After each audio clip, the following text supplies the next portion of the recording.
Naghain ang kampo ni Senator Ronald Bato de la Rosa ng extremely urgent supplemental manifestation with motion kung saan hinihingi ang agarang interbensyon ng Korte Suprema.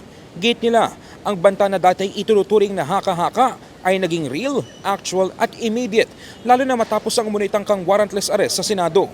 Binigyang diin ng kampo na kahit pa may umiiral na warrant mula sa International Criminal Court, wala itong agarang bisa sa bansa kung hindi dadaan sa proseso ng lokal na hukuman. Kasabay nito kinumpirma ng isa sa kanilang abogado na si Attorney Jimmy Bondoc na pinag-aaralan na rin ang iba pang legal na remedyo kabilang ang paghahain ng writ of amparo, habeas corpus at verifikasyon sa pagiging lehitimo ng warrant. What our job is as lawyers is to make sure that first of all we file the necessary petitions. Meron kami dalawa so far na yung writ of amparo and meron kaming ad cotelum na kung sakasakali lang makuha siya, mag-habeas corpus kami.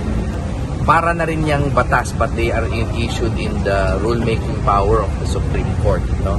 So it is essentially parang a bigger protection, form of protection order, parang ganun siya. Samantala, hiwalay namang petisyon ang inihain ng guro na si John Barry Tayam na kumukwestiyon sa paggamit umano ng Senado bilang kanlungan laban sa pagpapatupad ng batas.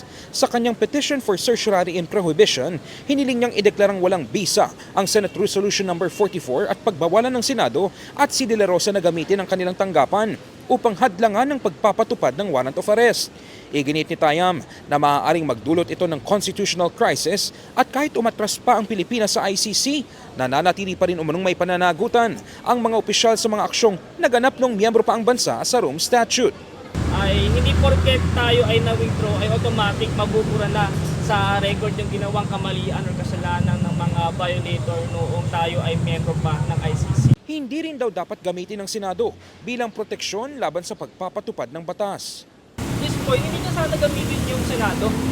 Kasi sa grado sa Senado, pag ordinaryong mamamayan ay may kaso, a-arrest agad. Yung nanghablot nga lang, yung mga maliliit lang nakaw, minsan nagbubugbog pa. Tapos siya may protection pa sa batas na ang parusa dyan ay reclusion temporal hanggang reclusion perpetua. Nais din niyang atasan ng mga otoridad na ipatupad ang naturang warrant alinsunod sa batas. Kung talagang kayo po ay walang kasalanan, hanapin niyo po yung kaso.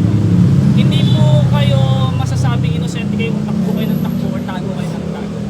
Okay, patunayan niyo po sa korte na kayo po ay walang kasalanan. At the same time, di ba gusto mo nang makasama si Tatay Digong? Hindi ito na yung pagkakataon mo. Magkikita na kayo. In the heart of changing lives, ako si Brigada Ino Flores ng 105.1 Brigada News FM Manila. The Music and News Authority.